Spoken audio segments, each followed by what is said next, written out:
से में जो सड़क है और इसके जो ऑप्टिकल फाइबर केबल, बिजली के तार, पानी के पाइप, ये सब अंडरग्राउंड कर दिए गए हैं स्वाभाविक रूप से। और पेडेस्ट्रियन मार्केट जम्मू में शायद ये पहला बना है और मुझे लगता है कि इससे यहाँ के व्यापारियों को बड़ा लाभ मिलने वाला है, सस्टेनेबिलिटी को का व्यापक रूप से लाभ होने वाला है। रघुनाथ बाजार का काम भी शुरू हो गया है, फरवरी में उसका भी इनॉग्रेशन कर दिया जाएगा।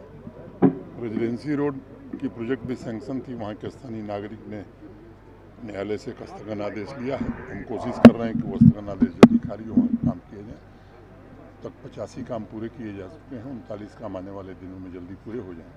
मुझे लगता है कि रियल सेंस में जम्मू स्मार्ट सिटी बने, यहाँ की इकॉनमी भी बढ़े, इसके लिए अनेक प्रयत्न किए जा रहे हैं। और इन प्रोजेक्ट के कारण फिर से जम्मू इससे टूरिज्म को भी बढ़ावा होगा, जिस तरह से ट्रांसफॉर्मेशन हो रहा है। स्वाभाविक रूप से टूरिज्म को गति मिलेगी और अनेक काम ऐसे हुए आज मैं बताऊँ, आप सब जानते हैं, चाहे वो TTD का मंदिर हो, लेजर शो हो, जू हो, तवी रिवर फ्रंट हो, अनेक इस तरह के काम हो रहे हैं, जिसके कारण स्वाभाविक रूप से यहाँ आने वाले टूरिस्ट की संख्या बढ़ेगी। सीना सर, कांग्रेस और नेशनल कॉन्फ्रेंस कह रही है कि आपका एक बयान काफी सामने आया था जिसमें कहा था 80% तरीके से कह रहे हैं कि आप चुनाव लड़ लेंगे। मेरा कोई ऐसा बयान नहीं था। मैंने कहा था किसी मीडिया हाउस ने मुझे बताया कि मैं घूम रहा था जी और लोगों ने ऐसी बात कही तो मैंने आपकी बात कही थी। वो कह रहे हैं कि आप चुनाव लड़ लें, ऐसा कुछ उनके बात पर प्रतिक्रिया देना, मैं चुनाव उमर अब्दुल्ला काफी बार कर रहे हैं आपके बयान पे। चुनाव लड़ने के लिए नहीं आया हूँ, चुनाव में लड़ता रहा हूँ,